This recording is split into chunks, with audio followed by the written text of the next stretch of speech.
The purpose of this DVD is to guide interpreters and those who work with them about how medical interpreters should perform professionally. This DVD is filled with examples and stories from real life to show you common situations that medical interpreters face every day. The focus is on spoken interpreting, not sign language. After watching this DVD, you will know the 9 ethical principles that medical interpreters in the U.S. should follow, common challenges that face medical interpreters every day, what medical interpreters can do to conduct themselves professionally in the field. Life is not a book. Training is important for medical interpreters. In fact, it's essential. But whether you're an interpreter or someone who employs or works with interpreters, you can learn from the stories and vignettes in this DVD.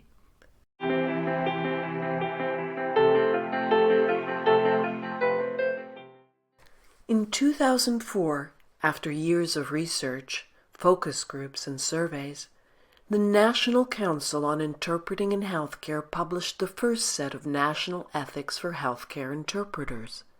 It was a monumental work. Other countries have been inspired by it. This national code was created by many across the nation. Contributors included interpreters, health professionals, researchers, advocates, policymakers, interpreter trainers, educators, and others. Many organizations also contributed, including government agencies, universities, language companies, hospitals, health departments, interpreter services, and more. The U.S. can be proud of this code of ethics. It represents an extraordinary contribution to the field.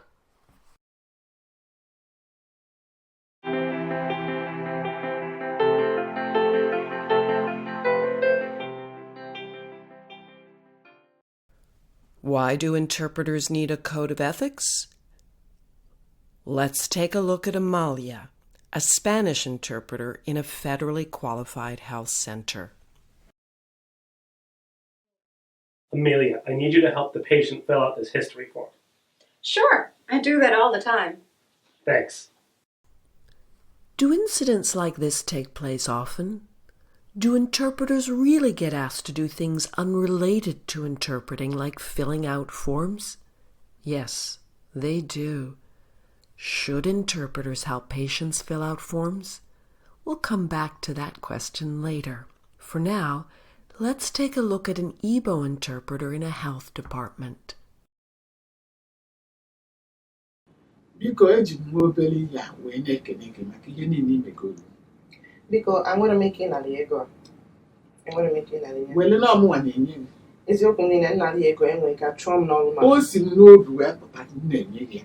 Nalụ m ya. Biko, o si m n'obi wee pụta. Eziokwu niile ego a enwere m ike ịnara ya ọrụ ma ka ya achụ m ya. Eziokwu enwere m ike ịnara. Wele ihe na ọmụnwa na-enye gị. Ọmụnwa na-enye gị. Ọkwa n'ọrụ m ka a na-ekwu maka ya. Eziokwu.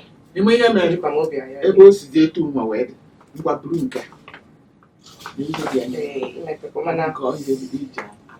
Eziokwu iwere ka iwe na-apụ n'abata were nke ka m wekwatịala ego ma buru nke a. Biko imeka mana ihe anyị na-enye m kịta enwere ike nnara ịnya kịta nwa onye fụtara anya ọ bụzie na ọ kwesọ ma nwa onye fụtara anya eziokwu niile nnara ịnya anyị achụ m n'ọrụ ma anọ n'ime anyị achụrụ ọgụ ọmụ na-enye gị eji m n'obi m na-enye gị ya hụrụ mmadụ si m nye gị mgbe nye gị biko ọkwa ka mkpasu oyi iwe ka m na-ekwu na nnara iyi ha kịta ọrụ m nsogbu nnọọ anọkọtakwara m mana nnara iyi ha ọ dị ọkwa mma si na nji obi na-enye gị ka ịkwa n'ihe iji wee tụsịa n'ime anya bulie na ọmụnwanye ya madam ihe a ya ebutekwa nnụ nsogbu ebe ahụ ọgwọdụ na iyi họtịa ihe ndị be gị iwe eziokwu madam ọ dịrọ mma ụdị ọrụ a na-alụ asị ndị nkewa okwu a asị anyị anara mmadụ ihe eziokwu niile ya ọ dịrọ mma ka nnara iyi ha and ọrụ a nọ na ya kere enwere ka achụọ m ya ma nnara ihe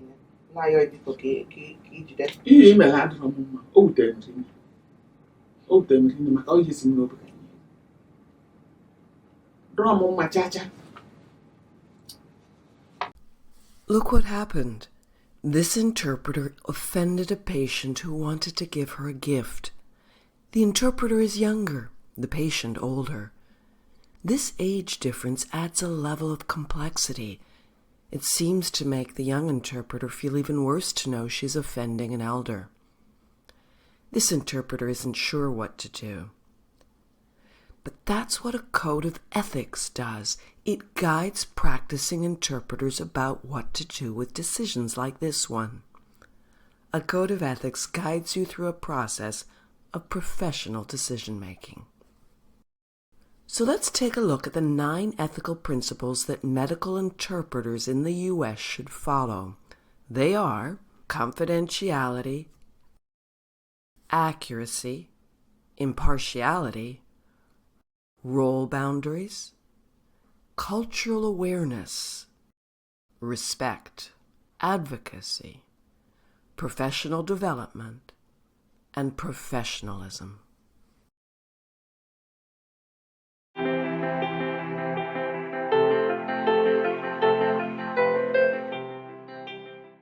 Confidentiality for medical interpreters means share any information that you learn while you interpret only with members of the treatment team.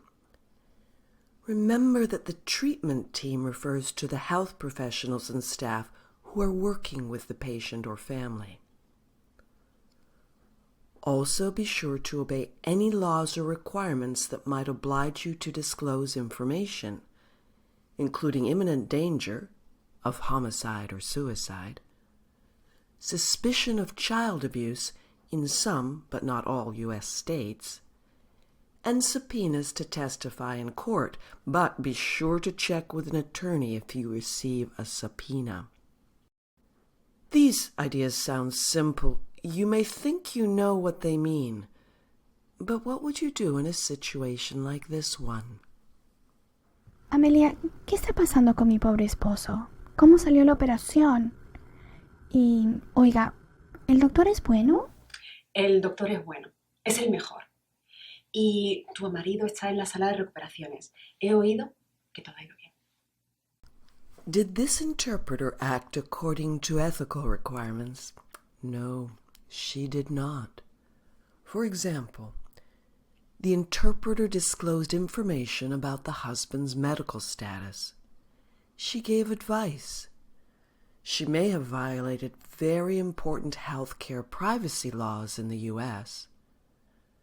And even if privacy papers were signed that gave the patient's wife the legal right to know her husband's medical condition, the interpreter is not permitted to provide this information. So what could this interpreter do instead? Should she just say no? Walk away? Offer to interpret for healthcare staff? Did you guess the third option? Correct. That way you aren't likely to upset the person asking the question. Try and remember a simple 3-step model that we use commonly in community interpreting for saying no to ethical challenges. Here are the 3 simple steps. Decline graciously. Offer alternatives, at least 2. Give reasons. Now let's see how you could practice this 3-step model for saying no in the situation that you just saw. Oh, debe de estar tan preocupada por su marido. Lo siento, no puedo contestar esa pregunta. Pero estaría dispuesta de llevarla al puesto de enfermería y interpretar allí para usted, o ver si el cirujano sigue allí. You might be able to stop there, but it may help this lady to understand you better if you give the reasons why you are saying no. Let's listen to a few examples of reasons that you might give for not answering the questions. No estoy autorizada para compartir información sobre el paciente. Inclusive me pueden despedir por eso. Pero siempre estaría dispuesta para interpretar para usted. ¿Vamos a encontrar una enfermera ahora mismo? Notice how the interpreter was kind and warm. Try to remember that when you are saying no to anyone for ethical reasons, it's always helpful to be friendly. Some interpreters are so gracious when they decline to do something that people don't even realize the interpreter is saying no. So remember, confidentiality is important. You can share information with a member of the treatment team that works with the same patient, and it's all right to go home and tell your family or friends that you had a tough day, or that a patient's diagnosis made you sad. Just don't disclose any identifying details unless the patient wants you to, or you are required by law to do so.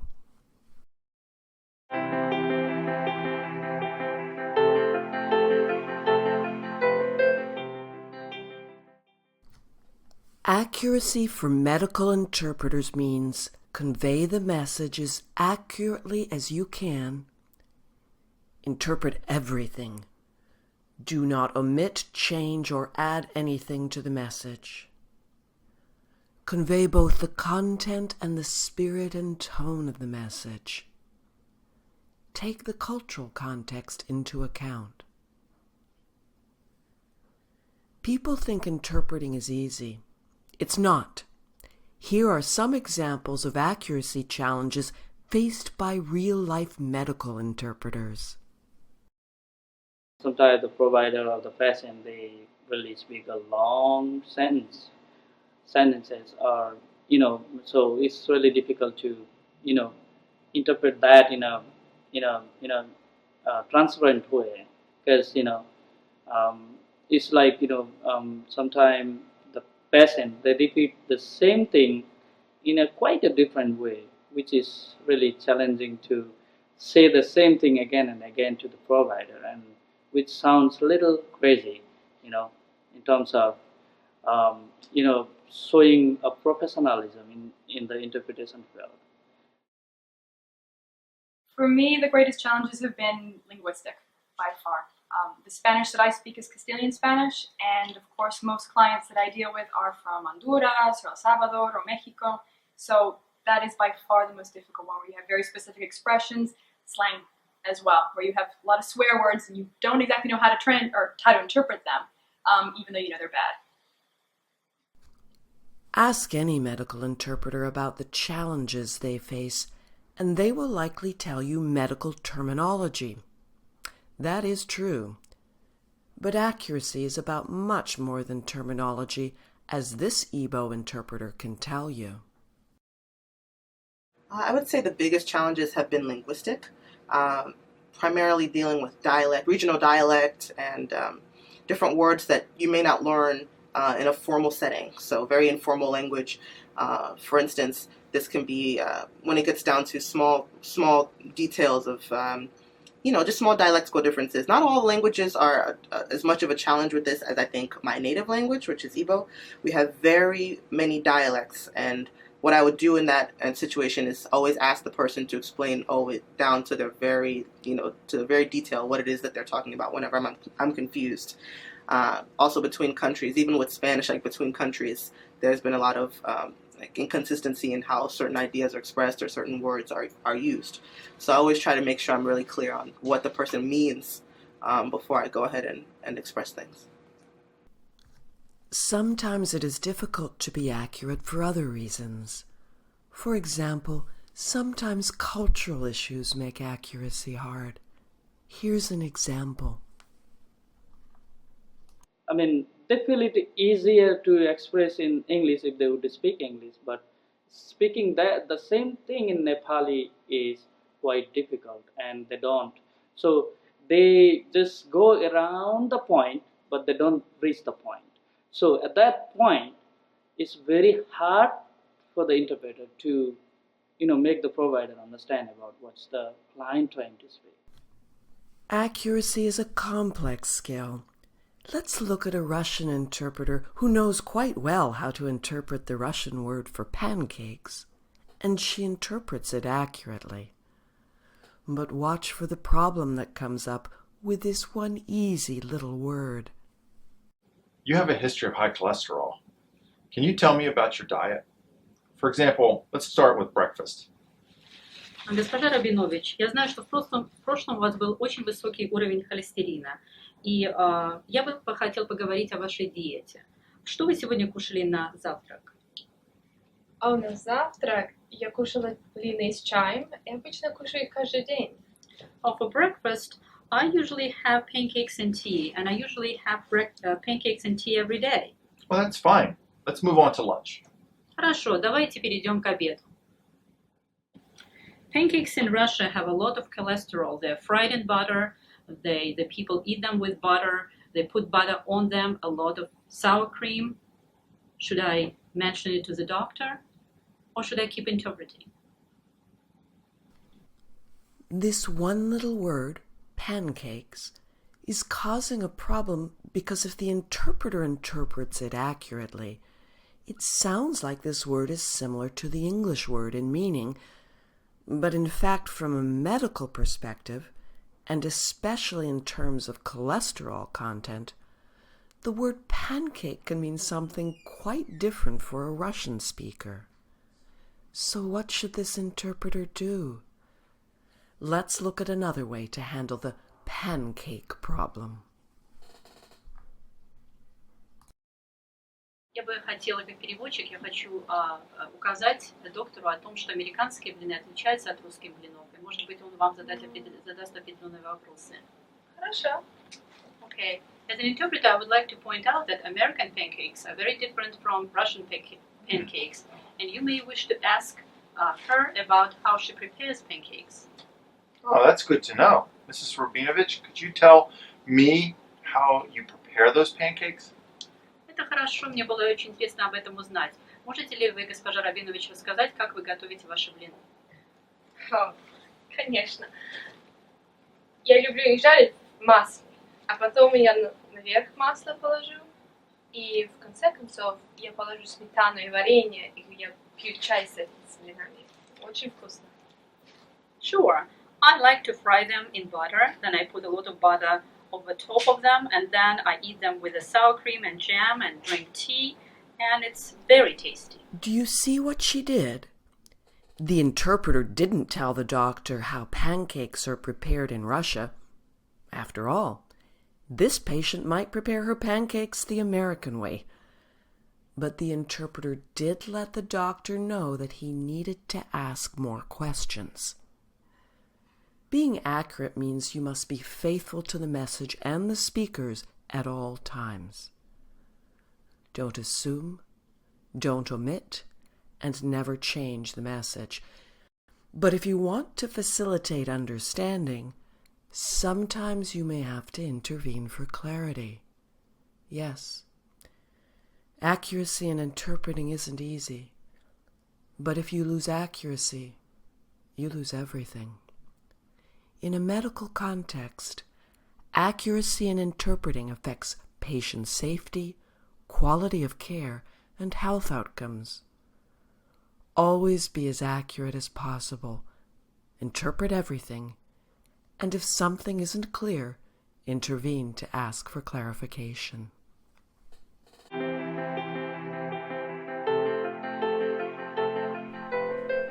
Impartiality for medical interpreters means avoid taking sides, do not offer advice or give opinions, avoid mentioning your beliefs, do not let your body language or facial expressions show your emotions.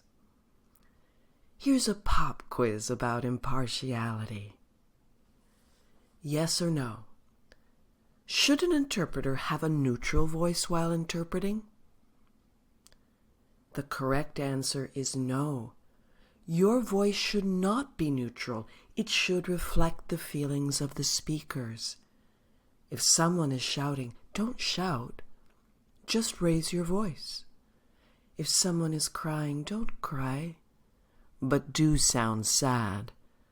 And remember, no one should expect you to be impartial in your feelings. We're all biased because we're all human. But try hard to do one thing. If you cannot be neutral in your feelings, At least try to be neutral in your behavior.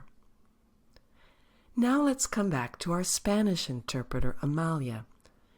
This time, a social worker asks Amalia a question about a patient. Amelia, do you think that lady was mentally disturbed? I had a hard time following her. To be honest, she sounded pretty disturbed to me. Do you think the interpreter was right to answer the provider's question? No. Interpreters are not allowed to give their personal opinion. What should this interpreter do instead? First, she could validate the question by sounding supportive. Here's an example of what you could say. Amelia, do you think that lady was mentally disturbed? I had a hard time following her. That's a great question. I'd love to help you. If you want to ask more questions, I'd be happy to interpret for you. But if I give you my opinion, I might be completely wrong because I really don't know what she's thinking or feeling. Here is the bottom line. You should offer to interpret for the patient so that the provider can make a professional assessment about the patient's psychology. You are not an expert on the patient or a psychologist. You are not a mind reader or a cultural expert. You are acting only as an interpreter. So offer to interpret, but don't give your own opinions. There can be other ethical issues that arise related to impartiality. This interview takes place in a nonprofit that provides services to immigrants and refugees from around the world. The Nepali interpreter is introducing himself to a healthcare information and referral counselor and a Nepali refugee who is seeking free or low-cost healthcare services. The interpreter looks professional, but he neglects to mention in his introduction that he has met this client before at a social occasion in the Nepali community. That omission turns out to be very important. Watch what happens next. Hello, my name is Julia Shepard. Hello, मेरो नाम जुलिया shepherd हो. I'm the health coordinator here at World Connections. म स्वास्थ्य संयोजक हुँ. How can I help you today? म तपाईलाई कसरी सहयोग गर्न सक्छु? Is there a problem? के त्यहाँ समस्या छ? The client here wants free medical services, but he isn't answering the health coordinator. Why not? Is the patient shy or nervous? Doesn't he trust the health coordinator? Is he confused? Does he have a mental health disorder? Or is there some other reason? Pick your answer. Now let's see more. I met him in a festival. We know each other. I think he has a problem and I know him, but I don't know if he wants me to be here and help him. मैले उहाँले चाहिँ सोध्दै हुनुहुन्छ कि तपाईको केही समस्या छ कि भनेर. मैले भन्दिएँ तपाईसँग चाहिँ केही समस्या छ र मैले यहाँ बसेर तपाईलाई सहयोग गरेको तपाई चाहनुहुन्छ कि हुन्न? Well, based on the phone call I received, I think he may have a potentially serious health issue. Phone कलमा तपाईसँग वार्तालाप भए अनुसार तपाईको निकै ठूलै समस्या भएको उहाँले बुझिरहनु भएको रहेछ. त्यसकारणले गर्दा If he's okay with it, can't you stay? के म चाहिँ नि उहाँले भने अनुसार म यहाँ बसेर तपाईलाई सहयोग गरौँ? Mr. Canal, is it all right if the interpreter stays? Mr. Canal, के म बसेर तपाईलाई सहयोग गरेको तपाई चाहनुहुन्छ? Yes, I can sit and stay if he wants me to help. र तपाईले चाहनुहुन्छ भनेदेखि म यहाँ बसेर तपाईलाई सहयोग गर्न पनि सक्छु. Why won't he answer? किन तपाई उत्तर दिइरहनु भएको छैन? So now the interpreter has disclosed to both parties that he and the client have met before. But the client is still not speaking with the health coordinator, and she is clearly worried about it. What might be going on here?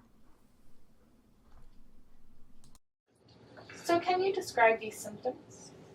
के तपाईलाई चाहिँ नि के भइरहेछ त्यसको केही लक्षण हामीलाई भनिदिन सक्नुहुन्छ? मलाई खोकी लागिरहेको छ. I have had a bad cough. For how long? कहिलेदेखि तपाईलाई यसरी खोकी लागिरहेको हो? केही हप्ता अघिदेखि लागेको जिउ पनि घटिरहेको छ र राति सुतेको बेला पस्न पनि आउँछ. रगत छाडेको कुरा के तपाईलाई भन्न मिल्छ? For a few weeks, and I'm losing my weight, and I don't know why. I have a lot of sweat at night when I sleep, and also should I tell her that I cough blood? Yes, it is safe to tell me. May I ask you something? हुन्छ उहाँलाई चाहिँ नि तपाईले त्यसरी रगत छाडेको कुरो भन्न मिल्छ. तर के तपाईलाई चाहिँ नि केही प्रश्न सोधौं त्यो भन्दा पहिला? In your refugee camp, were you tested for tuberculosis? तपाईको शरणार्थी शिविरमा के तपाईलाई क्षयरोगको जाँच गरिएको थियो? गरेको थियो तर बिमार केही प्रब्लम थिएन. I was examined, but I had no problem with anything. Yes, I understand, but sometimes you can be tested and still have tuberculosis. तपाईलाई चाहिँ नि कहिलेकाहीँ अब यो क्षयरोग भनेको यस्तो हो कि जाँचेर पनि पत्ता नलागेको पनि हुन सक्छ, जाँच्यो नदेखिएको पनि हुन सक्छ, क्षयरोग भइरहेको पनि हुन सक्छ. I'm not a nurse. I am a health program coordinator. म चाहिँ नि म नर्स होइन, म स्वास्थ्य संयोजक मात्रै हुँ. So I need to phone the local health department. मैले चाहिँ नि यहाँको त्यो स्वास्थ्य विभागलाई फोन गर्नुपर्छ. Don't worry, this health department is wonderful. तपाईले चिन्ता मान्नु पर्दैन, यहाँको स्वास्थ्य सेवा सारै राम्रो छ. And they will help you find the health care that you need. तपाईलाई चाहिएको स्वास्थ्यको सेवा जस्तो हो उनीहरुले पुर्याउ गर्नेछन्, है? Now you can see how important it was for the interpreter to declare the fact that he knew the client from a social occasion and build trust. If this interpreter had not declared the conflict of interest and behaved professionally, the patient might not have disclosed the symptoms of tuberculosis. This patient might have become severely ill. He might have been afraid to tell anyone else. He could then pass on the disease to others. Here is what you are required to do if you arrive at a session and find out you know the person for whom you are interpreting. First, disclose your relationship with that person to all parties present. Next, offer to withdraw. But if both the provider and patient ask you to stay, and only if you are certain that you can be impartial, you may then decide to stay and interpret or withdraw. In short, it's not easy or simple to be impartial. Just remember to interpret other people's feelings faithfully and keep your own feelings to yourself. To sum it all up, remember, you're human. You can't be objective in your feelings, but try very hard to be objective in your behavior.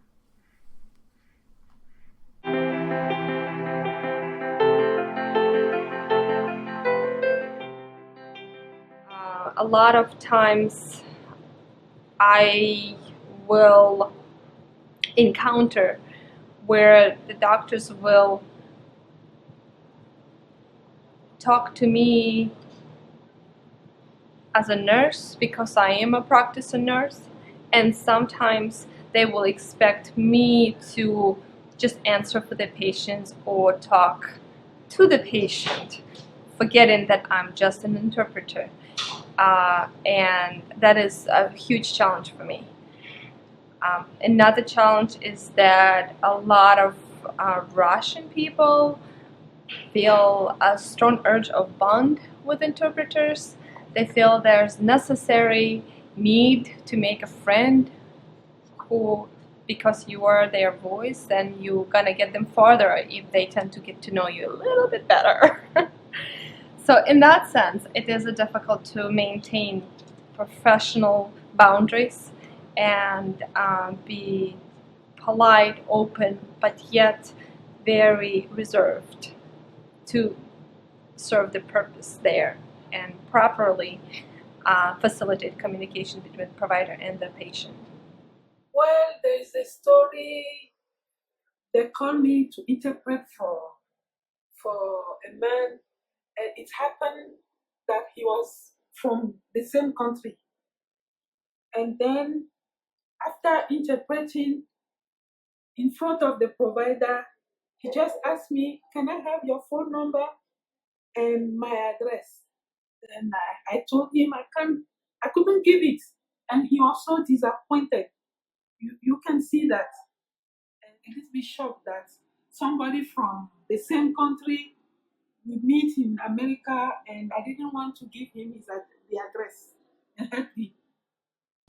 Maintaining role boundaries for medical interpreters means avoid personal involvement, do not take over the provider's role. If you are someone who has another job besides interpreting, avoid performing that job while interpreting. Do one or the other, not both. Now, it is easy to tell medical interpreters to observe their role boundaries, but not easy for interpreters to maintain them. That's just a fact.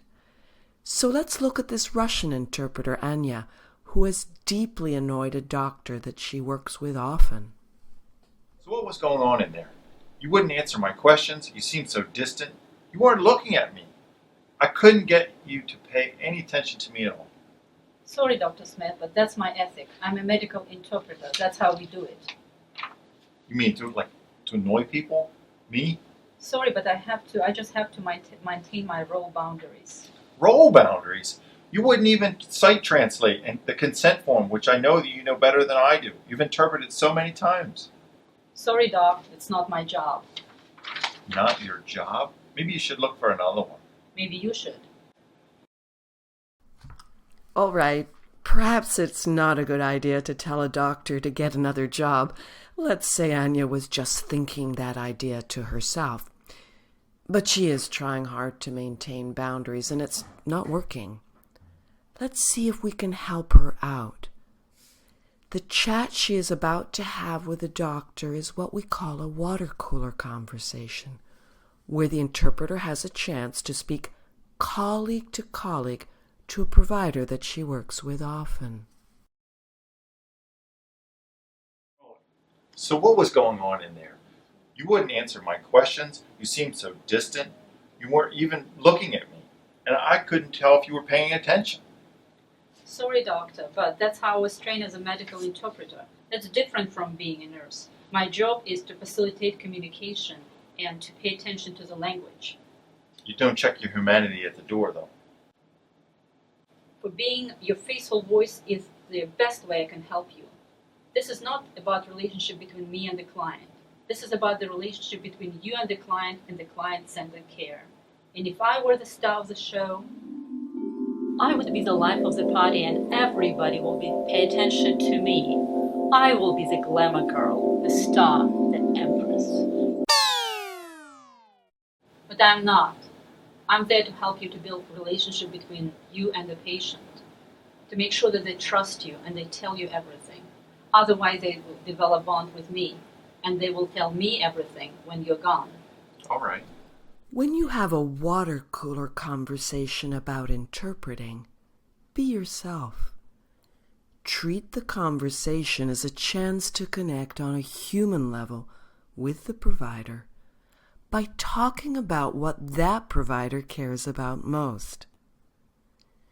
This doctor believes in patient-centered care. He really wants good, positive relationships with his patients. So Anya explains how the doctor can do that. by having the interpreter only interpret and not be alone with the patient. Okay, I think I get it. It may not be easy to maintain your role boundaries with the client either, as this French and Kinyarwanda interpreter can tell you. I can tell you a story about a family coming from Cameroon, and it was the first time they came to the US. They didn't understand a single word of English. I was the only one they could talk to, and I was not willing to have side conversations with them. So I felt like I was letting them down. In short, maintaining role boundaries is a challenge, but it's important. Conduct yourself as a professional interpreter. Keep your role boundaries clear to providers and patients. Doing so will help your interpreted encounters go more smoothly. Good luck.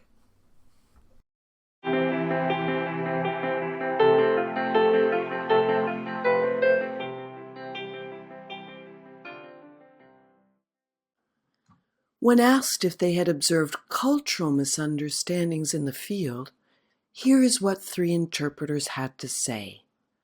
An interpreter from Burundi, an interpreter from Russia, and an interpreter from Bhutan. Yeah, that's happened often. Because let's say in my country, we have, I'm from Burundi. So my culture, it doesn't allow me, or it doesn't allow the women to talk about the sex. So if the provider asks the client, oh, can you tell me what you do last night with your husband? It's like surprising. The client cannot say nothing. So if the client didn't respond nothing to the provider, and the provider can just ask a lot of questions, and the client cannot be provided anything. So that is really, really issue for the culture, because that's, in my country, we can't talk about the sex. We can't talk about anything. Culturally, I think it's a little bit difficult because a lot of doctors would not really understand or be willing to be open to cultures. They thought that it's just a matter of individuality, that's how the people are. They sometimes patient would want to have information to be spoken to them, but they're not necessarily are ready to accept the full diagnosis. And oftentimes the doctors will speak very bluntly without considering culture. Oftentimes culturally patients want to know, but might be not the full truth, or spoken more softly and not facts. But because culturally it is important to know what it is, the diagnosis, understand what's necessary. But with oncology patients, for example, sometimes they would not always prefer to know how long their life expectancy want to be. I've met a number of patients who would talk to the doctor, and some of them will be bold enough to say, I want to know that much. And after that says, I don't want to tell me I have to live only 8 months or 1 year, because you might be wrong, but if you tell me, I will be just stressed over it. But a lot of doctors felt it's necessary for patients to know, and they do not respect that simple fact, and that is very difficult culturally to communicate, to want, especially to the doctors. I was with a client in a hospital, and the health provider was talking about her problem, and she was just telling about her. She had a problem with the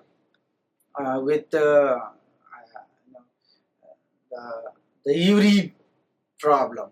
And when you have these kind of things to explain in front of them, usually, it becomes very difficult for you to tell them, because the one who is a Nepali, we don't use the particular words. We use different words to mean the same thing, but here it is different, and we have to explain them in that. So it is a big problem for us. I've encountered a lot of times these kind of Cultural awareness for medical interpreters means engage in self-examination to become aware of your own cultures.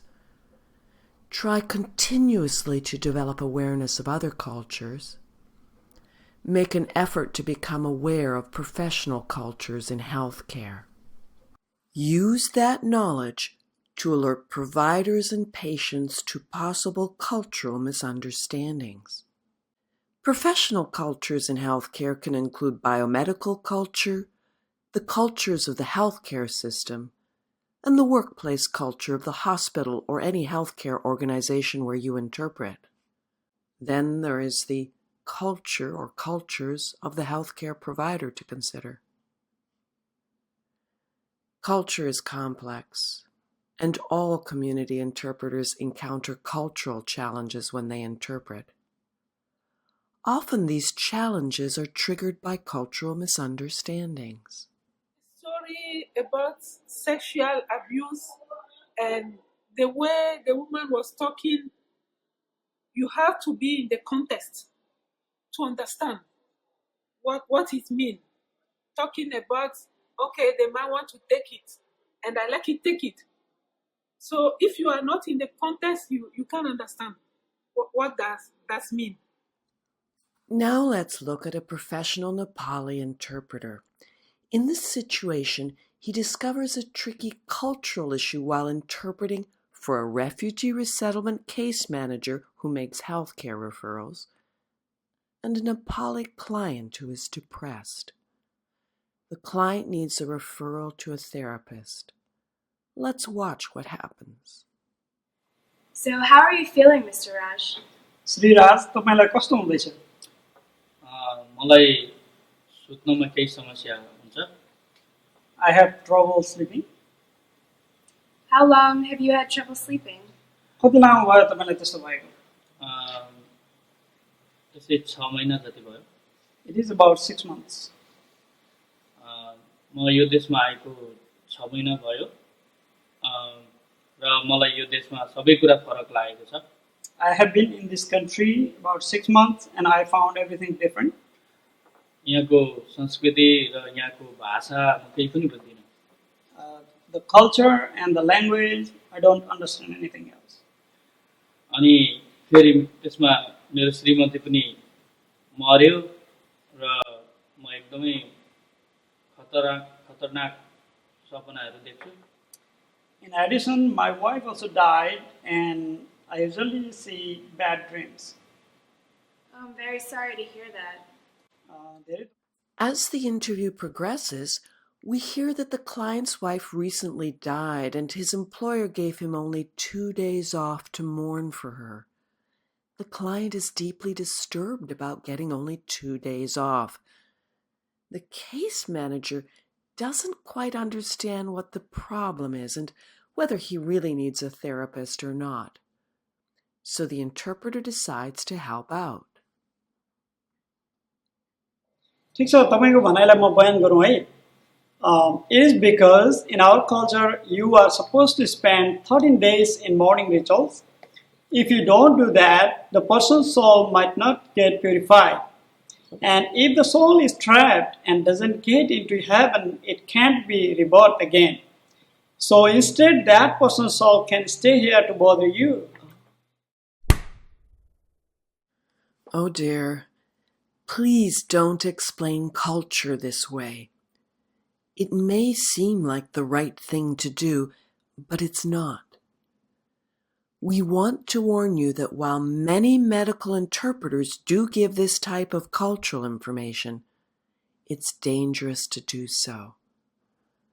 Avoid giving cultural information for these reasons. You might be wrong. Just because you come from the same country or region as the patient doesn't make you a cultural expert on that patient. Your beliefs and practices might be quite different from the patient's. The provider might believe that what you say is true for everyone from that country or region, which is incorrect. Let's look at a better way to address the same cultural challenge. Excuse me, as the interpreter, I wanted to point out that this patient was referring to a problem about morning rituals. You might want to ask him about that. माफ गर्नु होला, दोबासे भएको. Do you see the difference? Instead of explaining the cultural issue, the interpreter identified it so that the case manager could ask about it. While getting the interpreter to avoid giving cultural information is important in every area of community interpreting, including medical interpreting, it is especially dangerous to give cultural explanations in mental health interpreting, as we will see. Thank you for that. त्यसको लागि धन्यवाद. So, I understand you're Hindu. मैले बुझेँ तपाईँ हिन्दू हुनुहुन्छ.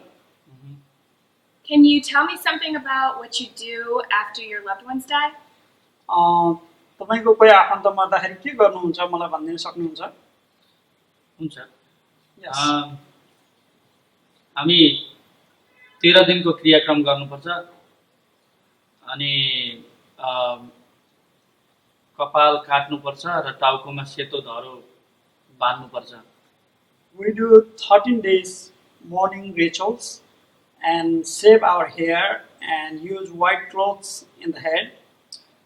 अनि त्यसपछि फेरि एउटा नियममा बस्नुपर्ने हुन्छ.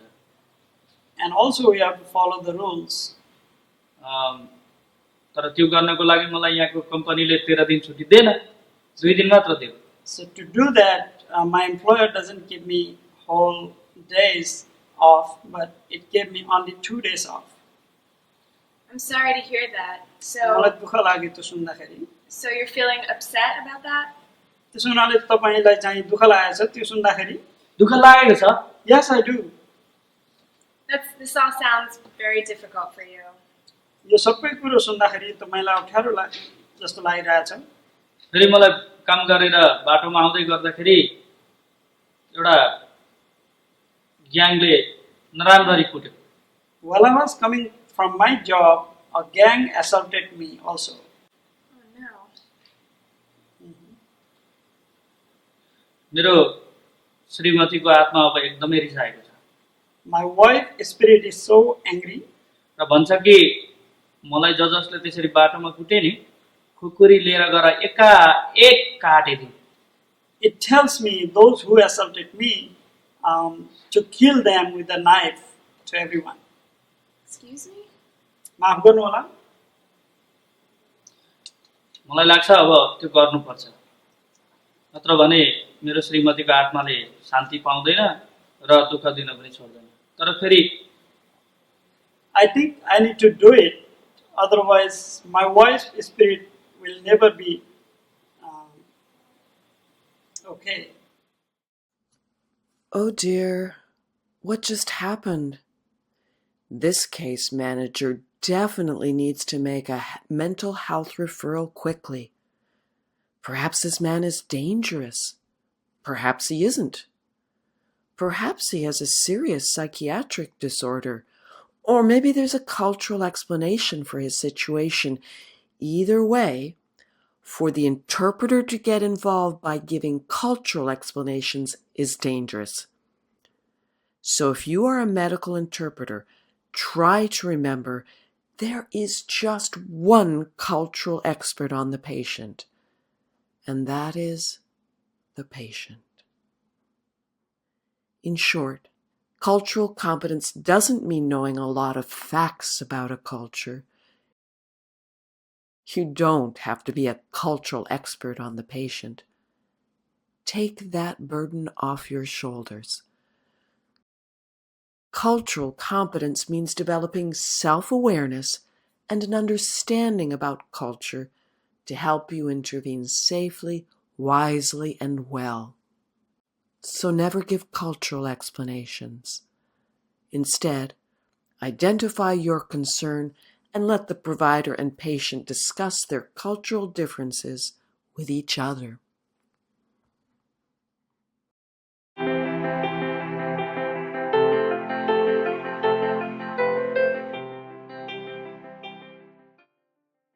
With elders, you don't shake. Most of the time, you don't shake their hands. That would be seen as disrespect for young children. One of the ethical principles in our Code of Ethics is based on respect. Respect means a lot of different things in a lot of different cultures. As I reflect on my Hispanic culture, in Spain, for example, we show respect with the third person, and it is a complete different conjugation. So when you are interpreting, if you want to keep it in the respectful interpretation settings, you would have to interpret in that third person to keep that respect level. In different culture, in our own Hispanic cultures, different countries though have different codes of respects. More relaxed in Spain, we're using more the second person, which is the informal person. But instead, in other cultures, like for example Hondurans, I've encountered that in their settings, most of them actually refer to even children in the formal setting. So we would have to interpret in the formal conjugations. Therefore, it is very important to really have a background of who you're going to be interpreting for, because for each setting, that respect that you have to show is going to be different and has to be targeted to their culture. Respect for medical interpreters means show respect for all parties, not just the provider. Address people by their appropriate titles. Use the formal type of address if your language has one, for example, usted in Spanish. Show respect in your voice, dress, demeanor, body language, and facial expressions. One of the items to have in consideration when introducing yourself as an interpreter to your client is that the usage of señor and señora, which would be Mr. and Mrs., it shows respect, showing that you are respecting your client and not talking to them in a very informal setting. We do have a complete sentence structure that actually shows respect, and we use usted for that. And that is the way to address somebody in a formal way. So we have to be careful that if we do we address the client, we don't address with first names. That would be considered that you're in a more colloquial or informal setting. And you want to show that respect by addressing formally with señor or señora and then the last name instead of their first name. Because even if you throw in the title of señor or señora and then address it by the first name, that would still show that you're addressing informally. Don and doña is stepping it a little further up, and it's usually used when you're really aware that that person is a scholar. And so you're actually moving it up a notch as far as the respect goes. And if you do know that the person has a title and is probably considering himself in a very formal setting, you'd probably want to start with Don. And then again, the last name. You would never use the first name in introductions to show your respect. Showing respect is important, but it doesn't mean omitting anything unpleasant when you interpret. To show you what we mean, let's look at a Russian interpreter meeting with a health information and referral counselor at a small nonprofit agency. Good morning. My name is Ruth, and I'm an INR specialist here at World Connections. Thanks for coming in today. Доброе утро, меня зовут Рус, и я специалист по направлениям. из World Connections. Я очень рада, спасибо за то, что вы сегодня меня посетили. Здравствуйте, я тоже очень рада, что мне удалось сюда приехать. Thank you. I'm also very glad that I was able to come today. Good, good. Well, I know you have a health concern, I believe. Я понимаю, что у вас есть какие-то, вы переживаете по поводу своего здоровья. Да, это ужасно. Знаете, что случилось? Вы слышали когда-нибудь про Чернобыль? Yes, it's a terrible thing. Do you know what happened? Have you ever heard about Chernobyl disaster? Oh, Chernobyl, yeah, that's very famous. It was in the news, but a long time ago. О боже, да, Чернобыль, все об этом знают. Это было в новостях, но это случилось очень давно.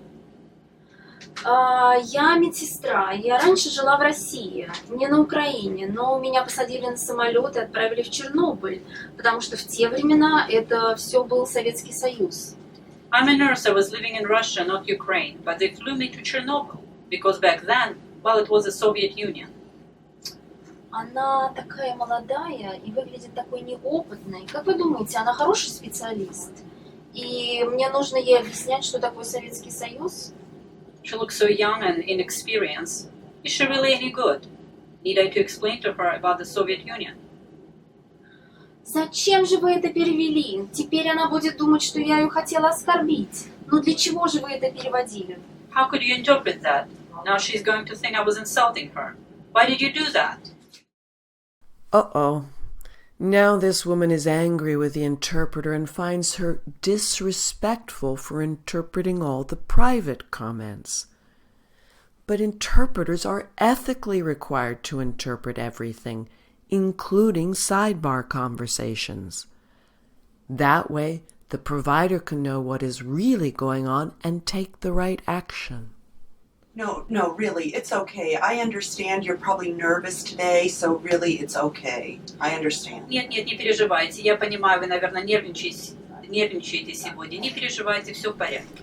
As you can see, the interpreter was not behaving disrespectfully, and everything turned out better because she interpreted what the patient said.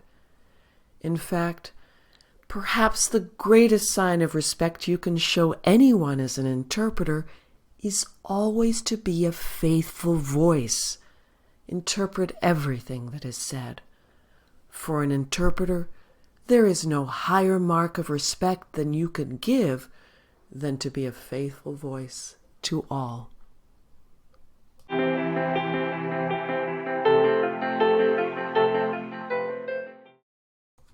For medical interpreters, advocacy means you may take action when the patient's health, well-being, or dignity is at risk. You may take action on behalf of the patient that goes beyond facilitating communication. Remember that the purpose of advocacy is to support good health outcomes. Take such action only after you've carefully analyzed the situation. Advocate only after trying other interventions that haven't been effective. Now let's look at a common situation. The patient catches you alone. In this case, the interpreter is actually a nurse, so the patient knows where to find her. Si, je suis content de vous voir. J'avais quelque chose à vous demander. Ça va, je vais prendre juste un instant. Il s'agit d'une fracture et ça m'inquiète un peu. Est-ce que vous pourrez me dire ce qui est écrit dessus? Ah mon Dieu! Ils vont vous couper le gaz et l'électricité! C'est pas vrai. Quand ça? Demain, paraît-il. Mais non, c'est pas possible. J'aime 2 petites et ma grand-mère chez moi. Oh dear. Now the nurse interpreter is in a bind. What is she supposed to do? The family has a grandmother and 2 small children in the home, and it's winter. Should the nurse interpreter just send the patient away, or is there something else she can do? You may be tempted to take the problems of the world and the patient on your shoulders. Resist that temptation. Focus instead on referring the patient to resources within the healthcare organization itself, if possible. Ah, vous êtes ici. Je suis content de vous voir. Je voulais vous demander quelque chose. Ça va prendre juste un instant. Il y a une facture là que je ne comprends pas. J'aimerais que vous m'expliquiez un peu. J'aimerais bien vous aider parce que vous êtes très gentil. Je voudrais vous aider de tout mon cœur, mais je n'ai pas le droit de me mêler des affaires des patients. C'est strictement interdit. Par contre, il y a ici un assistant social qui connaît bien tous les besoins de nos patients et je serais bien contente d'interpréter pour vous deux. Comme ça, elle pourra répondre à toutes vos questions. Also, there may be resources outside your institution. Here's an example. D'ailleurs, pas loin d'ici, il y a une organisation à but non lucratif qui s'appelle FIRM. Ils assistent les immigrants et les réfugiés qui ont besoin d'aide. Je pourrais vous donner leur numéro de téléphone et leur site web si vous voulez. However, be careful. Only make referrals like this if your supervisor knows you are making such referrals. You are an employee, not a contract interpreter. You are very sure the referral is an approved one and appropriate. Si j'essaie de vous aider autrement, je pourrais perdre mon emploi, ce qui serait terrible pour moi et ma famille. Vous savez, par les temps qui courent, il faut que je fasse bien attention pour garder mon emploi. D'ailleurs, je suis une infirmière spécialisée et non une assistante sociale. Et je pourrais vous causer des problèmes sans le vouloir. Si j'essaie de vous aider autrement qu'en faisant mon boulot comme il faut, ce serait un problème pour nous deux. Finally, advocacy is the most disputed ethical principle for medical interpreters in the world. In Canada, national standards prohibit community interpreters from advocating, and many other countries feel the same. Advocacy is risky. It's a last resort. Try not to perform it unless you are trained to do so.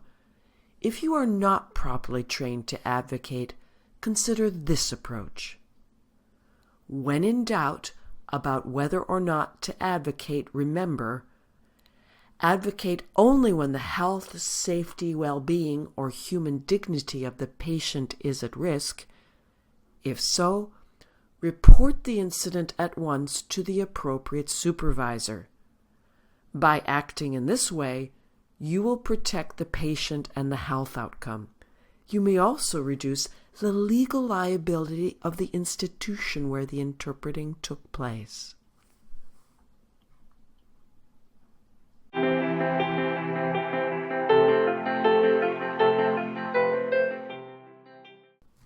Professional development for medical interpreters means continually try to improve your skills and knowledge. Attend professional events such as conferences, workshops, and continuing education. Read and watch media in both languages. Purchase resources to help you, such as dictionaries and glossaries. Support and get support from colleagues. Join professional interpreter associations and listservs. Practice, practice, practice. Here are a few examples of what some interpreters do to improve their skills. I watch TV.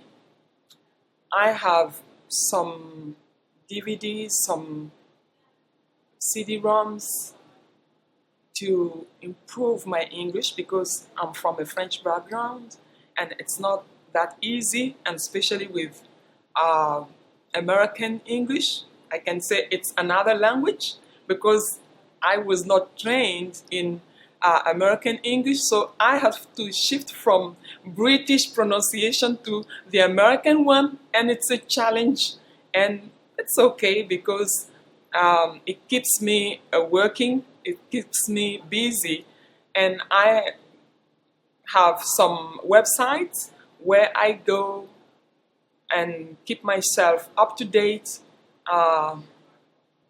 for medical terms and legal terms, and sometimes I attend some training sessions organized by my own organization or by other organizations. The most enjoyable way, let's say, I pursue my professional development would be listening to the radio in Spanish as much as possible, and of course on the way to work. So I listen to the radio in Spanish a lot. Good way to get to good music, and also keep on improving my hearing as well for that as well. And I also try to read a lot in Spanish because I'm a visual learner, so that's the way I read and learn new vocabulary. I watch TV a lot, and I always choose the channel where they speak high-level English, high-registered English, to brush up my English. And then I make training with the TV. I try to interpret. I use more TV than, and I read a lot. And then I Google. When I read, I always underline the word I don't understand to enhance my vocabulary, for instance. If you are a bilingual employee in healthcare who interprets as only one part of your job, you should still try to engage in professional development. Here is what one bilingual RN who interprets Russian does to help her improve her skills and knowledge as an interpreter. I do find this very helpful for me to keep my personal dictionary that I create myself, it's like a word founders. I learned it in English, perhaps a bit better ways to embrace the meanings, and I do it in Russian to understand the better transfer of meaning to Russian. I keep dictionary for myself. That's the way I learned English, and it works great for me. Where I write words, I like to use footages from the movies just to understand how people always communicate. A lot of internet research is great. Search and diagnosis on both languages, where even though being a nurse, it's easy to refer in English what it means, but it's very different to interpret to Russian if you have to consider a cultural aspect, if you have to consider the language level that the people speaking in. You have to be more diverse to speak about. So in that sense, it's very important to learn diagnosis and learn and written information on both languages that you will be fluent during the sessions. Every interpreter finds the best ways to improve. Some find a study buddy, and the two practice together once a week. Some interpret consecutively or simultaneously while watching television or listening to speeches. Find whatever works for you. Set time aside each week and do it. Support your own professional development.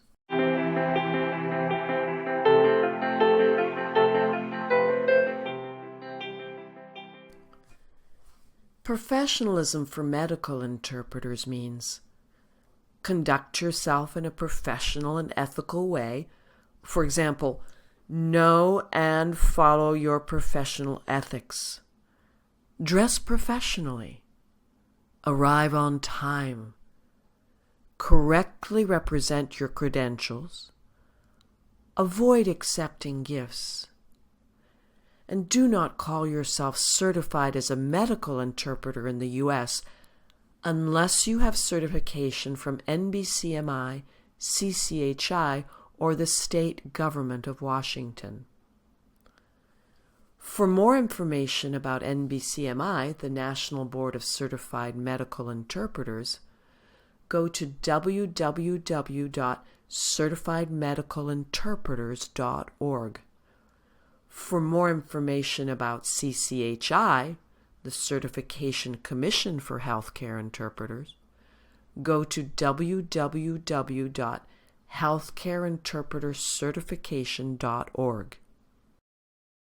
Now, regarding professional dress, it's sad that we hear so many reports about medical interpreters who dress unprofessionally. Take a look at this interpreter. Which type of dress do you think she should wear?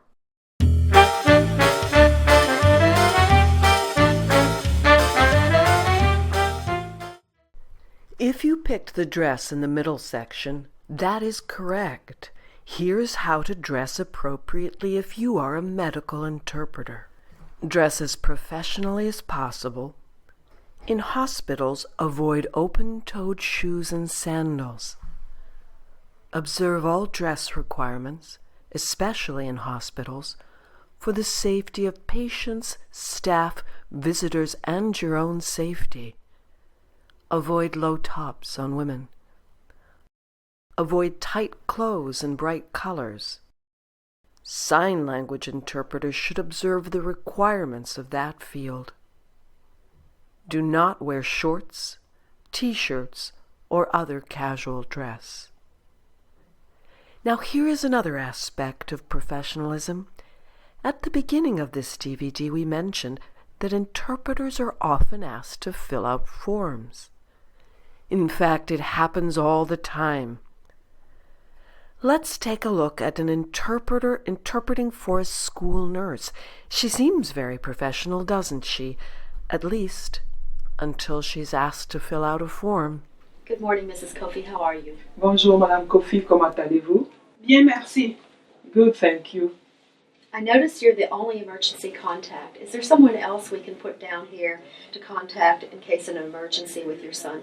J'ai remarqué que vous êtes la seule personne à contacter pour votre fils en cas d'urgence. Est-ce qu'il y a quelqu'un d'autre que nous pourrions ajouter à cette liste? Mon mari est mort. My husband's died. Oh, I'm so sorry to hear that. Oh, je suis désolée d'apprendre ça. Les soldats l'ont tué. The soldiers killed him. I am so sorry. Is there a friend or someone else we can contact in case of an emergency with your son? Je suis vraiment désolée. Est-ce qu'il n'y a pas un ami ou quelqu'un d'autre que nous pourrions ajouter à contacter en cas d'urgence pour votre fils? Enfin, je ne sais pas.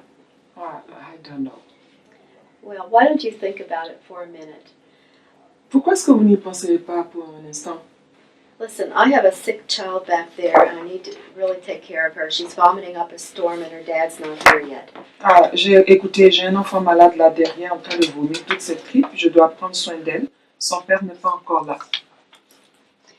To just go over this immunization record with the mom, make sure that she understands there's some missing shots, and then she needs to schedule ASAP with either the health department or a pediatrician. Sure. This interpreter should have said no when she was asked to fill out the form. She didn't. Many interpreters fill out forms even when they shouldn't because they don't know how to say no. Do you remember that 3-step process we told you earlier in this DVD for saying no? Let's look at those 3 steps again. Step 1. Decline graciously. As the interpreter, I would be happy to help you out, but I'm really not qualified, and I'm also not allowed to stay alone with a parent. The first step is to be gracious. The reason to be gracious when you say no to a request is that we hear many complaints about medical interpreters who say no rather rudely to requests that go against their ethical requirements. For example, many interpreters say, "No, I can't do that, sorry, it's not my ethics." But who cares about ethics for medical interpreters? The sad answer is that not many people do if they aren't interpreters.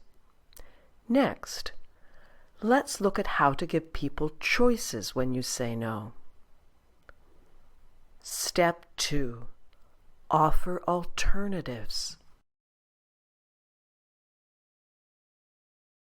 If you need to go, I'll be happy to wait outside until you get back.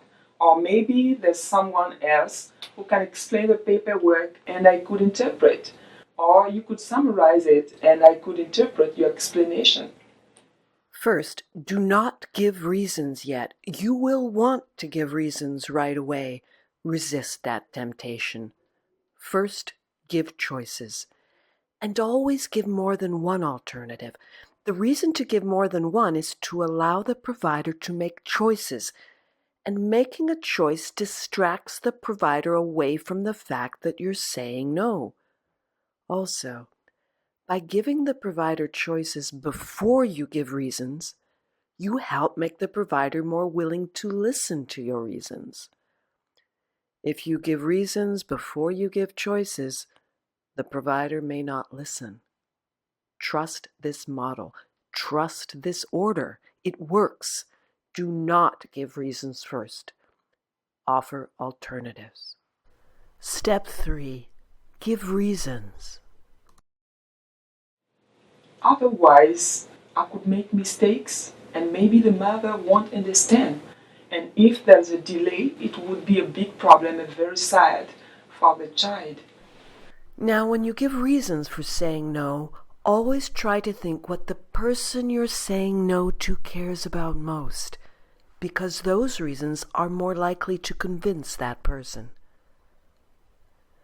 Finally, remember, we have talked a lot about ethical challenges in this DVD, but medical interpreting is also filled with rewards. My most moving interpreting experience. I would say that the most moving one I've had so far was actually with a podiatrist, interestingly enough. It was with a woman, a female patient, and she had gone into the podiatrist, and at this clinic in particular, the specialist only came once a month. So, of course, the patients had to wait for a long period of time, and it was also a free clinic, so they were willing to wait for the free service. She came in, she was sitting in the operating chair, let's say, and I was sitting next to her, and the podiatrist was sitting in front of us operating on her foot. Again, it was taking off a corn, it wasn't anything very involved. But she was so thankful to the clinic itself, of course, for providing free service to the provider, the specialist who was volunteering his time, and to the interpreter for being there to interpret the session, because it was delicate in that if he didn't do it correctly, she would have been in a lot of pain. So it was the gratitude, I guess, from that session which really moved me. My most memorable experience as an interpreter was being able to express to an elderly gentleman that he was cancer-free right as he was coming out of surgery, and be the first one to have told him those words. You have now looked at all 9 ethical principles from the National Code of Ethics for Interpreters in Healthcare. We hope that now you see how, with a little bit of effort, you can help yourself and other interpreters follow professional ethics for medical interpreting. We've tried to make the situations clear and easy to understand to help you, but if you have any questions, please don't hesitate to contact us. Thank you and good luck. This DVD is a production of Cross Cultural Communications, CCC. We hope that you have found it beneficial for either developing and enhancing your own interpreting skills or for helping your students in developing their talents, or both. On this screen is our contact information. Please feel free to contact us regarding any questions you may have concerning this DVD or about any of CCC's training programs or publications.